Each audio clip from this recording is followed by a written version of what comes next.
Industry തുടങ്ങുന്നതിൻ്റെ കാര്യത്തിൽ ഒരു ഏകജാലക സംവിധാനം കൊണ്ടുവരുന്നതിൽ സാധിച്ചിട്ടുണ്ടോ? കാരണം LDFിൻ്റെ ഭരണകാലത്ത് എളമരം കരീമാണ് ഇത് മുമ്പോട്ട് വെച്ചത്. അത് പ്രാവർത്തികമാക്കിയിട്ടുണ്ടോ?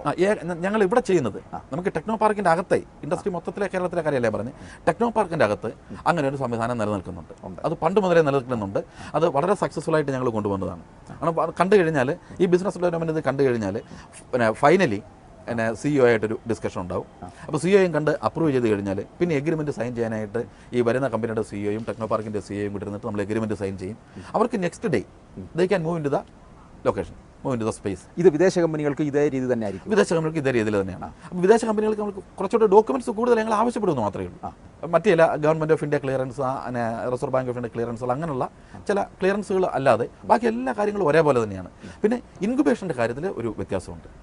അത് പിന്നെ പുതിയ കമ്പനികൾ സ്റ്റാർട്ടപ്പ് കമ്പനീസാണ്. അപ്പോൾ ഒരു സ്റ്റാർട്ടപ്പ് കമ്പനി വരുമ്പോൾ ഞങ്ങൾ ആദ്യമായിട്ട് പറയുന്നത്, ഞങ്ങൾക്ക് വെബ്സൈറ്റിൽ ടെക്നോ പാർക്കിൻ്റെ വെബ്സൈറ്റ് ഉണ്ട്, ഈ TBIയുടെ വെബ്സൈറ്റ് ഉണ്ട്, ബിസിനസ് ഇൻക്യുബേറ്ററിൻ്റെ വെബ്സൈറ്റ് ഉണ്ട്.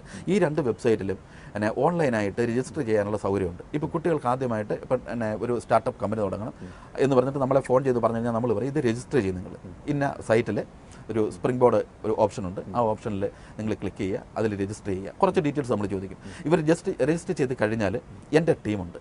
അപ്പോൾ ഈ ടീം ഇവരുടെ ഈ രജിസ്ട്രേഷൻ നോക്കിയിട്ട് അവരോട് പറയും നിങ്ങളൊരു ബിസിനസ് പ്ലാൻ പ്രിപ്പയർ ചെയ്യാൻ പറയും.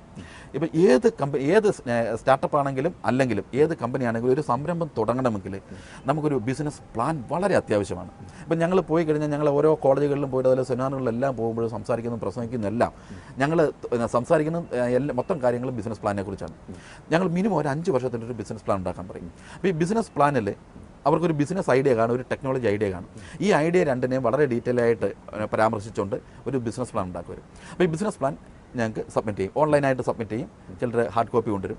അപ്പോൾ ഇത് എൻ്റെ ടീം പഠിക്കും. ഇത് ഇവരിട്ടേക്ക് ഒരു 4 ദിവസം 5 ദിവസമൊക്കെ എടുത്തിട്ട് ഇവരിത് പഠിച്ചു കഴിഞ്ഞാൽ പലപ്പോഴും ഈ കുട്ടികളാണ്. അപ്പോൾ അവർക്ക് ഫിനാൻഷ്യലൊക്കെ വർക്ക് ഔട്ട് ചെയ്യുന്ന കാര്യത്തിൽ ഒത്തിരി ബുദ്ധിമുട്ടുണ്ടാകും. അപ്പോൾ ഞങ്ങൾക്ക് ചാർട്ടേഡ് അക്കൗണ്ടൻസ് ഉണ്ട്, ഇവിടെ കമ്പനി സെക്രട്ടറീസ് ഉണ്ട്. അപ്പം നമ്മുടെ തന്നെ ഒരു പൂളുണ്ട്. അപ്പം നമ്മൾ ആരുടെയെങ്കിലും സഹായം വേണമെങ്കിൽ കുട്ടികളെ അവിടെ പറഞ്ഞു വിടും. അപ്പോൾ അവരുടെ സഹായത്തോടെ ഇവരിത് മോഡിഫൈ ചെയ്യും. ചിലപ്പോൾ 2-3 പ്രാവശ്യം മോഡിഫൈ ചെയ്യേണ്ടി വരും. ഇത് മോഡിഫൈ ചെയ്ത് തിരിച്ച് സബ്മിറ്റ് ചെയ്ത് കഴിഞ്ഞാൽ നമുക്കൊരു എക്സ്പെർട്ട് കമ്മിറ്റി ഉണ്ട്. ഔട്ട്സൈഡ് മെമ്പേഴ്സും ടെക്നോ പാർക്ക് CEO ഒക്കെ ഉൾപ്പെട്ട ഒരു എക്സ്പെർട്ട് കമ്മിറ്റി ഉണ്ട്. ഈ എക്സ്പെർട്ട് കമ്മിറ്റിയുടെ മുമ്പിൽ ഇവർ പ്രസൻറ്റ് ചെയ്യണം. പ്രസൻറ്റ് ചെയ്തിട്ട് ഈ ബിസിനസ് ഐഡിയ ഈ കമ്മിറ്റി ഇവാലുവേറ്റ് ചെയ്തിട്ട് ഇത് ഫീസിബിൾ ആണെങ്കിൽ നെക്സ്റ്റ് ഡേ ഇവർക്ക് ഞങ്ങൾ എഗ്രിമെൻറ്റ് സൈൻ ചെയ്തിട്ട് ഇവരെ 4 സീറ്ററിൽ ഗേറ്റ് ഇരുത്തുകയാണ്. ഈ സ്പേസിൻ്റെ കാര്യത്തിൽ തന്നെ ഒരു പ്ലഗ് ആൻഡ് പ്ലേ ഫെസിലിറ്റിയാണ്. ഇപ്പം 4 പേര് ആണ് അവർക്ക് ഇനിഷ്യലി വർക്ക് ചെയ്യാനുള്ളെങ്കിൽ 4 സീറ്റർ എന്ന് പറയും. 8 പേരാണെങ്കിൽ 8 സീറ്റർ, പിന്നെ 16 പേരാണെങ്കിൽ 16 സീറ്റർ. ഇങ്ങനെ സീറ്റ് അനുസരിച്ചാണ് ഇൻക്യുബേഷനിൽ കൊടുക്കുന്നത്. അപ്പം അതിന് തന്നെ വളരെ ചെറിയ റെൻറ്റ് മാത്രമേ നമ്മൾ ചാർജ് ചെയ്യുന്നുള്ളൂ. കുട്ടികളാണ്. അപ്പോൾ അവർക്ക് അത്ര വലിയൊരു റെൻറ്റ് കൊടുത്തു കഴിഞ്ഞാൽ നമ്മൾ ഓഫർ ചെയ്ത് കഴിഞ്ഞാൽ അത് തരാൻ ബുദ്ധിമുട്ടുണ്ടാകും. അപ്പോൾ അവരെ നമ്മൾ ശരിക്കും ഹാൻഡ് ഹോൾഡ് ചെയ്ത് കൊണ്ടുവരികയാണ്. ഇത് പിന്നെ ഈ റെൻറ്റിൻ്റെ കാര്യത്തിൽ മാത്രമല്ല, ഒരു ടോട്ടൽ സപ്പോർട്ടാണ് നമ്മൾ ചെയ്യുന്നത്. അവർക്ക് എന്താണ് ആവശ്യം, ഇപ്പം റെൻറ്റിൻ്റെ കാര്യത്തിൽ സപ്പോർട്ടുണ്ട്, മാർക്കറ്റിങ്ങിൻ്റെ കാര്യത്തിൽ അതിനുള്ള സപ്പോർട്ട്, എവിടെയെങ്കിലും വെഞ്ചർ ക്യാപിറ്റൽ അവർക്ക് അറേഞ്ച് ചെയ്യണമെങ്കിൽ അതിനുള്ള വെഞ്ചർ ക്യാപിറ്റൽ കുറച്ച് കഴിഞ്ഞിട്ടാണ് ഏഞ്ചൽ ഇൻവെസ്റ്റ്മെൻറ്റ് അതിനുള്ള സപ്പോർട്ട്. നമുക്ക് എല്ലാത്തിനും നമുക്ക് ആൾക്കാരുണ്ട്. അപ്പം എല്ലാ തരത്തിലും ഒരു ടോട്ടൽ സപ്പോർട്ട് കൊടുത്ത് 1-2 വർഷം കൊണ്ട് നമ്മൾ ഈ 4 പേരായിട്ട് വരുന്ന കമ്പനിയെ 40 പേരായിട്ടുള്ള വലിയ കമ്പനികളായിട്ട് വളർത്തും. അങ്ങനെയാണ് ഇപ്പോൾ 133 കമ്പനിയുടെ കഥ ഞാൻ പറഞ്ഞല്ലോ. ഇൻക്യുബേഷനിൽ 133ാമത്തെ കമ്പനി കഴിഞ്ഞ ദിവസം ഇവിടെ വന്ന് എഗ്രിമെൻറ്റ് സൈൻ ചെയ്തു. അതിൽ 65 കമ്പനി ഗ്രാജുവേറ്റ് ചെയ്ത്, ഗ്രാജുവേഷൻ ഉണ്ട്. നമ്മൾ പിന്നെ പ്രീ ഡിഗ്രിക്കും ഡിഗ്രിക്കും ഒക്കെ പഠിക്കുന്ന പോലെ തന്നെ ആ സെയിം ഒരു ടൈപ്പാണ് ഞങ്ങളിവിടെ അഡോപ്റ്റ് ചെയ്തിരിക്കുന്ന ഒരു രീതി, ഒരു പ്രോസസ്സ്. കുട്ടികൾ വന്നു, അവർ ഇപ്പം ഈ ബിസിനസ് പ്ലാൻ മോഡിഫൈ ചെയ്യാനായിട്ട് സമയം എടുത്തു കഴിഞ്ഞാൽ പ്രീ ഇൻക്യുബേഷനിൽ കയറ്റും. 6 മാസത്തിൻ്റെ ഒരു പ്രീ ഇൻക്യുബേഷൻ. അത് നമ്മളെ +1 +2 പോലെയുള്ള ഒരു സംവിധാനമാണ്. 6 മാസം കൊണ്ട് ഞങ്ങൾ ഇവരെ കൂട്ടത്തിലിരുത്തി അവരെ ബിസിനസ് പ്ലാൻ ഉണ്ടാക്കാൻ പഠിപ്പിച്ച് കഴിഞ്ഞിട്ട് പ്രസൻറ്റ് ചെയ്ത് കഴിഞ്ഞാൽ അവർ ഓക്കെ ആവും. അത് കഴിഞ്ഞിട്ട് 3 വർഷത്തേന് നമ്മൾ ഇൻക്യുബേഷൻ ലെവൽ. അപ്പോൾ ഇതിന് വേണ്ടതായ ട്രെയിനിങ്ങുകളും ഒക്കെ ഇവിടെ നൽകുന്നു. നമ്മൾ ഇതിന് വേണ്ട ട്രെയിനിങ് ഒക്കെ കൊടുക്കുന്നുണ്ട്. ട്രെയിനിങ്ങിന് വേണ്ടി ഒരു പ്രത്യേക സെപ്പറേറ്റ് ബോഡി തന്നെ നമുക്കുണ്ട്. ഇൻക്യുബേഷൻ്റെ കീഴിൽ national centre for innovation incubation and entrepreneurship എന്ന് പറഞ്ഞിട്ട് NCII എന്ന് പറയും. ആ സെൻറ്ററിൽ സ്റ്റുഡൻസിന് നമ്മൾ ട്രെയിനിങ് കൊടുക്കുന്നുണ്ട്, കോളേജ് ഫാക്കൽറ്റിക്കും ട്രെയിനിങ് കൊടുക്കുന്നുണ്ട്. വർഷത്തിൽ ഇവിടെ ഒരു 3 വീക്സ് ഇൻഹൗസ് ട്രെയിനിങ് അവരിവിടെ സ്റ്റേ ചെയ്തിട്ട് തന്നെ ക്യാമ്പസിൻ്റെ അകത്ത് സ്റ്റേ ചെയ്തിട്ട് കോളേജ് അധ്യാപകർ ഇവിടെ വന്ന് നമ്മളിവരെ കംപ്ലീറ്റ് എങ്ങനെയാണ് എൻ്റർപ്രണർഷിപ്പ് ഡെവലപ്മെൻറ്റ് എന്താണ്, എങ്ങനെയാണ് കുട്ടികളെ സ്റ്റുഡൻറ്റ് സ്റ്റാർട്ടപ്സിനെ വളർത്തിയെടുക്കേണ്ടത് എങ്ങനെയാണെന്നുള്ളത് ഞങ്ങൾ അവരെ പഠിപ്പിച്ചിട്ടാണ് വിടുന്നത്. അവർ തന്നെ അവിടെ പോയിട്ട് കോളേജിൽ പോയിട്ട് IEDC എന്ന് പറഞ്ഞൊരു സംവിധാനമുണ്ട് കോളേജിൽ, innovation and entrepreneurship development centre. അപ്പോൾ ഈ IEDC കോളേജിൽ തുടങ്ങും. കോളേജ് തുടങ്ങാനായിട്ട് ഞങ്ങൾ ഇവിടുന്ന് ഫുള്ളായിട്ട് സപ്പോർട്ട് ചെയ്യും. അവർ സ്പേസ് മാത്രം അവിടെ പ്രൊവൈഡ് ചെയ്താൽ മതി, ബാക്കി എല്ലാ സപ്പോർട്ടുകളും നമ്മൾ ഇവിടുന്ന് ചെയ്തു കൊടുക്കും. ഈ കുട്ടികൾ കോളേജിൽ ഈ സ്ഥാപനം തുടങ്ങും പഠിച്ചുകൊണ്ടിരിക്കുമ്പോൾ. ഇപ്പം 3rd ഇയറിലും 4th ഇയറിലും പഠിക്കുന്ന കുട്ടികൾ പഠിക്കുന്ന സമയത്ത് തന്നെ ജോലി ചെയ്ത് തുടങ്ങുകയാണ്. അപ്പോൾ അവർക്ക് വേണ്ട എല്ലാ സംവിധാനങ്ങളും സഹായങ്ങളും ഞങ്ങൾ ഇവിടുന്ന് വെർച്വലി ഞങ്ങൾ സപ്പോർട്ട് ചെയ്യാണ്. അവർ എക്സാം കഴിഞ്ഞ് കഴിഞ്ഞാൽ പിന്നെ കാത്തു നിൽക്കേണ്ട കാര്യം, അപ്പോഴത്തേനും അവർ നല്ല ബിസിനസ്സുകാരായി മാറും. നേരെ ക്യാമ്പസിൽ വന്നിട്ട് കമ്പനി തുടങ്ങാൻ പറ്റും. അപ്പോൾ അതിന് സഹായിക്കുന്നത് മുഴുവൻ നമ്മൾ ഇവിടുന്ന് ട്രെയിനിങ് കൊടുത്ത് പഠിപ്പിച്ച് വിടുന്ന അധ്യാപകരാണ്. അപ്പോൾ ഇതിനകത്ത് കയറുന്ന ഒരു വ്യവസായത്തിലേക്ക് കടക്കുന്നവർ പിന്നീട് അതങ്ങോട്ട് വളർന്ന് പന്തലിക്കുകയാണ് ചെയ്യുന്നത്. ഏതെങ്കിലും വ്യവസായം തുടങ്ങാനായിട്ട് വന്നിട്ട് അല്ലെങ്കിൽ തുടങ്ങിക്കഴിഞ്ഞ് പരാജയപ്പെട്ടു പോയവർ ആരെങ്കിലും ഉണ്ട്? ഈ 133 6 പേര് പരാജയപ്പെട്ടു പോയിട്ടുണ്ട്. അതിൽ പിന്നെ ഈ പരാജയം അവർ പരാജയപ്പെട്ടു പോയി എന്ന് പറയുന്നതിന് പകരം ഈ പരാജയം വിജയത്തിൻ്റെ ചവിട്ടുപടിയാണ്, മുന്നോടിയാണെന്നാണല്ലോ നമ്മൾ പറയുന്നത്. കാരണം എന്ന് വെച്ചാൽ ഒരു നല്ല എൻ്റർപ്രണർ എന്ന് പറയുമ്പോൾ ലോകത്തിൽ എവിടെ നോക്കിയാലും കാണുന്നതാണ്. ഈ മഹാന്മാരെല്ലാം പറഞ്ഞിട്ടുള്ളതാണത്. ഒരു നല്ല എൻ്റർപ്രണർ ആണെങ്കിൽ അതിന് 5 പ്രാവശ്യമെങ്കിലും ഒരു ബിസിനസ് തുടങ്ങിയിട്ട് ഫെയിലാവും എന്നാണ് പറയുന്നത്. ഫസ്റ്റിലെ ബിസിനസ് തുടങ്ങിയിട്ട് സക്സസ്ഫുൾ ആകുന്നതിനല്ല യഥാർത്ഥ എൻ്റർപ്രണർ എന്നിങ്ങനെ ഒരു പറച്ചിലുണ്ട്. മഹാന്മാരെല്ലാം പറഞ്ഞിട്ടുള്ളത് അങ്ങനെയാണ്. അപ്പം ഈ ഒരു ബിസിനസ് തുടങ്ങിയിട്ട് പരാജയപ്പെടുന്നത് ഒരു പരാജയമല്ല, അതിൽ നിന്നും പാഠം ഉൾക്കൊണ്ടാണ് അടുത്ത ബിസിനസ് തുടങ്ങാനായിട്ട് അവരുടെ ആ മനസ്സിനെ അവർ ബലപ്പെടുത്തുന്നത്. അത് 6 കമ്പനി പരാജയപ്പെട്ടതിന് 2 കമ്പനിയുടെ അവർ തുടങ്ങി വന്ന ടെക്നോളജി ഐഡിയ ഒബ്സൊലീറ്റ് ആയിപ്പോയി. അവരെല്ലാം സെറ്റായി അവരുടെ R&D എല്ലാം കഴിഞ്ഞ് വന്നപ്പോഴത്തേന് പുതിയ അതേ സെയിം ഈ പ്രോഡക്ട്സ് മാർക്കറ്റിൽ വന്നു. അവർ ബുദ്ധിമുട്ടിലായിപ്പോയി. അങ്ങനെ 2 കമ്പനികൾ ഫെയിലായി. പക്ഷേ അവരിപ്പം ഇപ്പോഴും അതിനെ വിട്ടിട്ടില്ല. അതിൽ 1-2 പേര് പുതിയ ജോലി കിട്ടി അങ്ങോട്ടും മാറിയതുകൊണ്ട് 5 പേരാണ് തുടങ്ങിയത്. ഒരു കമ്പനിയുടെ എക്സാമ്പിൾ ഞാൻ പറയുന്നത്. അതിൽ 3 പേര് ഇപ്പോഴും ലൈവായിട്ട് നിൽക്കുന്നുണ്ട്. അവർക്ക് പുതിയൊരു പ്രോഡക്റ്റ് കിട്ടിക്കഴിഞ്ഞാൽ തീർച്ചയായിട്ടും അവർ ഇവിടെ വീണ്ടും വരുമെന്ന് പറഞ്ഞിട്ടുണ്ട്. വന്നു കഴിഞ്ഞാൽ എല്ലാ സപ്പോർട്ടും കൊടുത്ത് അവരെ ഞാനത് വളർത്തിയെടുക്കുകയും ചെയ്യും. എനിക്ക് ചോദിക്കുകയാണ്, ഈ സ്മാർട്ട് സിറ്റി വന്നു കഴിയുമ്പോൾ ഈ ടെക്നോ പാർക്കിനെ അത് ഏതെങ്കിലും തരത്തിൽ ബാധിക്കുമോ? അത് ഞാൻ നേരത്തെ റിസർച്ചിൻ്റെ കാര്യം പറഞ്ഞ പോലെയാണ്. എവരി റിസർഷൻ ഈസ് ആൻ ഓപ്പർച്യൂണിറ്റി എന്ന് പറയുന്ന പോലെ തന്നെ സ്മാർട്ട് സിറ്റി ഒരു സ്മാർട്ട് സിറ്റി അല്ല, നമുക്ക് സ്മാർട്ട് സിറ്റികൾ പലതും നമുക്ക് കേരളത്തിൽ വരുന്നത് നല്ലതാണ്. കാരണം എപ്പോഴും ഞാൻ പറഞ്ഞില്ല, കൂടുതൽ ഓപ്പർച്യൂണിറ്റി വരികയാണ്. ഇപ്പം പുറത്തുനിന്നൊരു കമ്പനി സ്മാർട്ട് സിറ്റി വന്നു, അവർക്ക് എക്സ്പാൻഡ് ചെയ്യണമെങ്കിൽ അടുത്ത ലൊക്കേഷൻ ഏതാണ്? തിരുവനന്തപുരമാണ്, ടെക്നോ സിറ്റിയാണ്. അപ്പം ഈ സ്മാർട്ട് സിറ്റി ഒരിക്കലും നമുക്കൊരു കോമ്പറ്റീഷൻ അല്ല, നമുക്കൊരു സപ്ലിമെൻ്ററി ക്യാമ്പസാണ്. നമ്മളെ കോംപ്ലിമെൻ്റ് ചെയ്യാണ് അവർ ചെയ്യുന്നത്. ഇവിടുന്ന് ഒരു കമ്പനി ഡെവലപ്പ് ചെയ്ത് വളർന്നു പോകണമെങ്കിൽ ഇൻഫോ പാർക്കിലേക്ക് പോകാം, ഇൻഫോ പാർക്ക് സ്പേസ് ഇല്ലെങ്കിൽ സ്മാർട്ട് സിറ്റിയിലേക്ക് പോകാം, അവിടുന്ന് സൈബർ പാർക്കിലേക്ക് പോകാം. അപ്പോൾ ഡിഫറൻറ്റ് ലൊക്കേഷൻസ് ഒരേ സ്റ്റേറ്റിൽ തന്നെ നമ്മൾ കൊടുക്കുന്നു, അതും നല്ല ലൊക്കേഷൻസ്. അത് നമുക്ക് എപ്പോഴും സ്മാർട്ട് സിറ്റി പോലുള്ള പുതിയ സംരംഭങ്ങൾ കേരളത്തിലേക്ക് വരുന്നത് എപ്പോഴും നല്ലതാണെന്നാണ് ഞങ്ങളുടെ അഭിപ്രായം. അതുപോലെ ഈ ടെക്നോ പാർക്കിനെ പറ്റി ഒരുപക്ഷെ സാധാരണ ജനങ്ങൾക്കൊരു സംശയം ഉണ്ടാകാം. ഈ ടെക്നോ പാർക്ക് എന്ന് പറഞ്ഞാൽ എല്ലാം ഈ കമ്പ്യൂട്ടർ സോഫ്റ്റ്വെയർ കാര്യങ്ങൾ മാത്രമാണ്, അതിനകത്ത് അത്തരത്തിലുള്ള ബിസിനസ്സുകൾ മാത്രമേ ഉള്ളൂ എന്ന്. അത്തരത്തിലുള്ളത് മാത്രമാണോ ഉള്ളത്? അത്തരത്തിലുള്ള ബിസിനസ്സുകൾ മാത്രമല്ല, ഇപ്പം കമ്പ്യൂട്ടർ സോഫ്റ്റ്വെയർ ബിസിനസ്സാണ് കൂടുതൽ നടക്കുന്നത്. ഞങ്ങൾ ഊന്നൽ കൊടുക്കുന്നത് ഇപ്പം സോഫ്റ്റ്വെയർ ബിസിനസ് ഉണ്ട്, ബയോ ഇൻഫോർമാറ്റിക്സ് ഉണ്ട്, പിന്നെ BPOs ഉണ്ട്, കോൾ സെൻറ്റേഴ്സ് ഉണ്ട്. ഇതൊക്കെ കൂടാതെ അനുബന്ധമായിട്ട് ഒത്തിരി അനുബന്ധ സ്ഥാപനങ്ങൾ, കമ്പനികൾ മാത്രമല്ല ഇതിൻ്റെ അകത്ത് ഫേർഷ് ചെയ്ത് വന്നിട്ടുള്ളത്. അനുബന്ധമായിട്ട് നമുക്കൊരു ബിസിനസ്സിന് ആവശ്യമുള്ള എല്ലാ സംഗതികളും, വ്യവസായ സംരംഭങ്ങൾ, ഇപ്പം പിന്നെ ഈ ഇൻ്റർനെറ്റ് സർവീസ് പ്രൊവൈഡേഴ്സ് ISPs, ഇന്ത്യയിൽ അവൈലബിൾ ഉള്ള ഏതാണ്ട് എല്ലാ ISPസും ടെക്നോ പാർക്കിലുണ്ട്.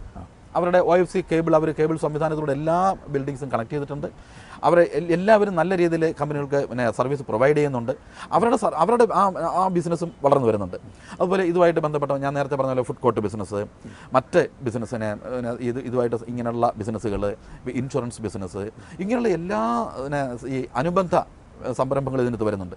പിന്നെ തുടക്കത്തിൽ നമുക്ക് 2-3 ഹാർഡ്വെയർ കമ്പനികൾ ഇന്നും ഈ ടെക്നോ പാർക്കിലെ ഏറ്റവും നല്ല കമ്പനികളൊന്നാണ് ടൊറോയിഡ് ഒരു ഹാർഡ്വെയർ സ്ഥാപനമാണ്. അപ്പോൾ അവരുടെ പ്രോഡക്റ്റ് എന്ന് പറയുന്നത് ഈ ടൊറോയിഡൽ ട്രാൻസ്ഫോമേഴ്സ് പറയുന്ന ചെറിയ ട്രാൻസ്ഫോമറാണ്. നിള 97 ഓർമ്മ, 97 ആദ്യമായിട്ട് ഈ നിലയിൽ സ്റ്റാർട്ട് ചെയ്ത കമ്പനി ടൊറോയിഡാണ്. ഇന്നും ടൊറോയിഡ് നല്ല രീതിയിൽ ഇവിടെ പ്രവർത്തിക്കുന്നുണ്ട്. അപ്പം ഹാർഡ്വെയർ കമ്പനികൾ വന്ന് പ്രവർത്തിക്കാത്തതിൻ്റെ പ്രശ്നമേ ഉള്ളൂ. ഞങ്ങൾ അവരെ 100% സ്വാഗതം ചെയ്യുന്നുണ്ട്. ആര് വന്നാലും നമ്മൾ അവർക്ക് സ്ഥലം കൊടുക്കില്ല, സോഫ്റ്റ്വെയർ മാത്രം മതി എന്ന് ഒരിക്കലും പറയില്ല. കാരണം തുടങ്ങിയത് ഞങ്ങൾ ഞാൻ പറഞ്ഞല്ലോ നേരത്തെ, ഇലക്ട്രോണിക് ടെക്നോളജി പാർക്കായിട്ടാണ് തുടങ്ങിയത്. ഈ ഇന്ത്യ ഗവൺമെൻറ്റിൻ്റെ 2 സ്കീം ഉണ്ടായിരുന്നു. EHTP scheme, electronics hardware technology park scheme, പിന്നെ അതുപോലെ STPI software technology park scheme. ഈ 2 സ്കീമിലും ടെക്നോ പാർക്ക് മെമ്പറാണ്. ഈ 2 സ്കീമിലും ബന്ധപ്പെട്ട് ഇപ്പം ESTP സ്കീമിൽ ചേർന്നാണ് ഈ ടൊറോയിഡ് വന്നത്. അതുപോലെ ഏത് സ്കീമിലാണെങ്കിലും ഏത് കമ്പനി വന്നാലും ഞങ്ങൾ അവരെ സ്വാഗതം ചെയ്യുള്ളൂ. അവർക്ക് വേണ്ട എല്ലാ സൗകര്യങ്ങളും നമ്മൾ ചെയ്തു കൊടുക്കുകയുള്ളൂ. അല്ലാതെ ഇത് സോഫ്റ്റ്വെയറിനെ മാത്രമേ നമ്മൾ സ്വീകരിക്കുന്നുള്ള യാതൊരു. ഇപ്പോൾ ഈ ടെക്നോ പാർക്കിൻ്റെ ഇത് എത്രാം ഘട്ടം വികസനമാണ് ഇപ്പോൾ നടന്നുകൊണ്ടിരിക്കുന്നത്? 2ാം ഘട്ടം ടെക്നോ പാർക്കിൻ്റെ ശരിക്കും പറഞ്ഞു കഴിഞ്ഞാൽ 5ാം ഘട്ടമാണ്. 5ാം ഘട്ടത്തിലേക്ക്. അതെ, ഇപ്പം ഫേസ് 1ലാണ് നമ്മളിപ്പോൾ ഇവിടെ ഇരിക്കുന്നത്. ഇതിൻ്റെ 2ാം ഘട്ടമായിട്ട് 92 ഏക്കർ എടുത്തിട്ട് അവിടെ 86 ഏക്കർ അവിടെയാണ് ഇൻഫോസിസും UST ഗ്ലോബലും അവരുടേതായ സ്വന്തം ക്യാമ്പസുകൾ. 50 ഏക്കറിൽ ഇൻഫോസിസിൻ്റെ ഒരു ക്യാമ്പസ് ഉണ്ട്.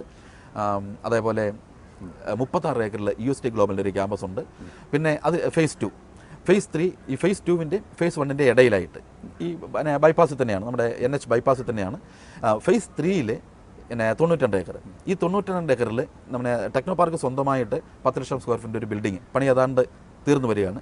അതേപോലെ മറ്റ് സ്ഥാപനം ഒരു 10-20 കമ്പനികൾക്ക് നമ്മൾ അവർ സ്വന്തമായിട്ട് സ്ഥലം എടുത്തിട്ട് ലാൻഡ് എടുത്തിട്ട് ബിൽഡിംഗ് പണിയാൻ വേണ്ടി ചെയ്യുന്നുണ്ട്. അപ്പോൾ അത് 3ാമത്തെ ക്യാമ്പസ്.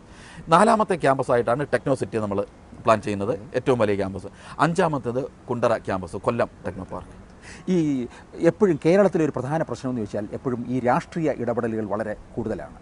പലതിൻ്റെയും തുടക്കമോ അല്ലെങ്കിൽ അവസാനമോ ഒക്കെ ഈ രാഷ്ട്രീയ ഇടപെടലുകൾ കൊണ്ടാണ് നടക്കുന്നത്.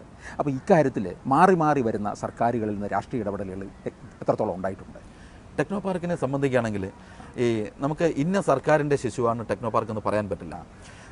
ഒരു സർക്കാർ തുടങ്ങി അടുത്ത സർക്കാർ വന്നു കഴിഞ്ഞപ്പോൾ അവരുടെ സ്വന്തം കുട്ടിയായിട്ട് തന്നെ ടെക്നോ പാർക്കിനെ വളർത്തിയെടുക്കുകയായിരുന്നു ചെയ്തത്. ഈ മാറി മാറി വരുന്ന 2 സർക്കാരും ഈക്വലായിട്ട് ടെക്നോ പാർക്കിനെ ഒരേപോലെ, കാരണം ഏറ്റവും കൂടുതൽ നമുക്ക് 2 തരത്തിലാണ് സപ്പോർട്ട് വേണ്ടത്.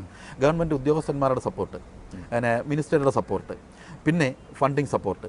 ഈ 3 സപ്പോർട്ടും നമുക്ക് ഒരു ഏതാണ്ട് ശരിക്കും പറഞ്ഞു കഴിഞ്ഞാൽ ഫണ്ടിങ് സപ്പോർട്ടൊക്കെ മാറി മാറി വന്ന ഗവൺമെൻറ്റുകൾ മത്സരിച്ചാണ് നമുക്ക് ഫണ്ട് തന്നിട്ടുള്ളത്. അപ്പോൾ 2 ഗവൺമെൻറ്റുകളും ഒരേപോലെ നമ്മളെ സപ്പോർട്ട് ചെയ്ത് വളർത്തിയതിൻ്റെ ഫലമാണ് ഇന്ന് ടെക്നോ പാർക്ക് 22 വർഷം കൊണ്ട് ഇത്രയായത്. ഈ 22 വർഷത്തെ വളർച്ചയുടെ ഇടയിൽ നമുക്കൊരു പക്ഷേ പലതരത്തിലുള്ള അംഗീകാരങ്ങളും കിട്ടിയിട്ടുണ്ടല്ലേ? ഏതൊക്കെ തരത്തിലുള്ള അംഗീകാരം? ഇപ്പോൾ ടെക്നോ പാർക്കിന് പല അംഗീകാരങ്ങളും കിട്ടിയിട്ടുണ്ട്. ടെക്നോ പാർക്കിൽ ഇപ്പം പുതിയ ബിൽഡിംഗ് വരുന്നു, ഫേസ് 3ൽ വരുന്ന ബിൽഡിങ്, ഗ്രീൻ ബിൽഡിങ്, അതിന് നമുക്ക് കേന്ദ്ര ഗവൺമെൻറ് അംഗീകാരം കിട്ടിയിട്ടുണ്ട്. അതേപോലെ ഇപ്പോൾ SESനൊക്കെ അംഗീകാരം കിട്ടിയിട്ടുണ്ട്. പക്ഷേ ഇതിലൊക്കെ ഉപരി ടെക്നോ പാർക്കിൽ നമ്മൾ ഈ incubation activity, technology business incubator കേന്ദ്ര government department of science and ടെക്നോളജിയുടെ സഹായത്തോടെയാണ് നമ്മൾ സ്റ്റാർട്ട് ചെയ്തത്. ഇതിപ്പം 5 വർഷം പൂർത്തിയാക്കി. ഈ 5 വർഷത്തിൻ്റെ ഇടയ്ക്ക് കേരളത്തിന് മൊത്തത്തിൽ ഏറ്റവും കൂടുതൽ അഭിമാനിക്കത്തക്ക രീതിയിൽ ഈ ഇൻക്യുബേഷൻ വളരുകയും ഇതിന് നമുക്ക് നാഷണൽ അവാർഡ് 2008 ഇന്ത്യയിലെ ഏറ്റവും നല്ല ടെക്നോളജി ബിസിനസ് ഇൻക്യുബേറ്ററിനുള്ള national award doctor APJ Abdul Kalam അദ്ദേഹം പ്രസിഡൻ്റായിട്ടിരുന്ന ലാസ്റ്റ് ഫംഗ്ഷന് നമുക്ക് ഡൽഹി പോയിട്ട് എനിക്കും അന്നത്തെ നമ്മുടെ ടെക്നോ പാർക്ക് CEO ആയിരുന്ന രാധാകൃഷ്ണൻ നായർ ഞങ്ങൾ എന്നോടാണ് പോയി വാങ്ങിച്ചത്. അത് മേടിക്കാനുള്ള ഒരു ഭാഗ്യം ഞങ്ങൾക്കുണ്ടായി. അതുകൂടാതെ ഈ വർഷം 2012 ലോകത്തിലെ ഏറ്റവും നല്ല 2ാമത്തെ ഇൻക്യുബേറ്ററിനുള്ള അവാർഡ്, അത് ശരിക്കും എനിക്ക് അത്ര സന്തോഷമുള്ളതുകൊണ്ടാണ് ഞാനത് പറയുന്നത്. കാരണം ഗവൺമെൻറ്റിനും നമുക്ക് സംസ്ഥാനത്തിനും ഒന്നാകെ അഭിമാനിക്കത്തക്ക ഒരു അവാർഡാണ് നമുക്ക് കിട്ടിയത്. അപ്പോൾ നമ്മുടെ ഇതൊരു വലിയൊരു മാതൃക കാണിച്ചു കൊടുക്കുക. തീർച്ചയായിട്ടും അക്കാര്യത്തിൽ താങ്കൾക്ക് ഏറെ അഭിമാനിക്കാൻ പറ്റും. അതുകൂടാതെ നമ്മളിപ്പം കേരളത്തിൽ ഈ ഇൻക്യുബേഷൻ്റെ ഈ വളർച്ചയെ, ഈ സക്സസ് നമ്മൾ റെപ്ലിക്കേറ്റ് ചെയ്ത് ഇപ്പോൾ ഇത് 5 ഇൻക്യുബേറ്ററുകൾ വേറെ നമ്മൾ തുടങ്ങുന്നുണ്ട്. കൊച്ചിയിൽ ഒരു സ്റ്റാർട്ടപ്പ് വില്ലേജ് എന്ന് പറഞ്ഞിട്ട് ഇൻക്യുബേറ്റർ തുടങ്ങി. ഇപ്പം നമ്മൾ NRKസിന് വേണ്ടി നമ്മൾ ഗവൺമെൻറ് സഹായം, നോർക്കയുടെ സഹായത്തോടെ നമ്മൾ ചെയ്യാൻ പോകുന്ന ഒരു പുതിയ സംരംഭമാണ്. NRKസിന് വേണ്ടി നമ്മൾ NRK TBI എന്ന് പറഞ്ഞിട്ട് പുതിയ സംഭവം കൊല്ലത്ത് ചെയ്യുന്നുണ്ട്. അപ്പോൾ ഇത് നമ്മുടെ ഈ TBIയുടെ വളർച്ചയുടെ അടുത്ത ഒരു ഘട്ടമാണ്. 5ാം ഘട്ടത്തിൻ്റെ. അതെ, 5ാം ഘട്ടത്തിനെ ഒരു കിക്ക് സ്റ്റാർട്ട് ചെയ്യാൻ വേണ്ടി നമ്മളൊരു പുതിയ TBI കൊണ്ടുവരാൻ പോകും. അപ്പോൾ ഈ doctor KC Chandrasekharan Nair, techno പാർക്കിൻ്റെ ചീഫ് ഫിനാൻസ് ഓഫീസർ, ഉള്ളു തുറന്നപ്പോൾ ടെക്നോ പാർക്കിൻ്റെ ഉള്ളാണ് തുറന്നിരിക്കുന്നത്. ഏതായാലും താങ്കളുടെ പ്രവർത്തനങ്ങൾ ഇനിയും ആ യാത്ര തുടരട്ടെ. ഇത്രയും വിവരങ്ങൾ നൽകിയതിന് വളരെ നന്ദി. എല്ലാവിധ ആശംസകളും. തീർച്ചയായിട്ടും സന്തോഷമുണ്ട്.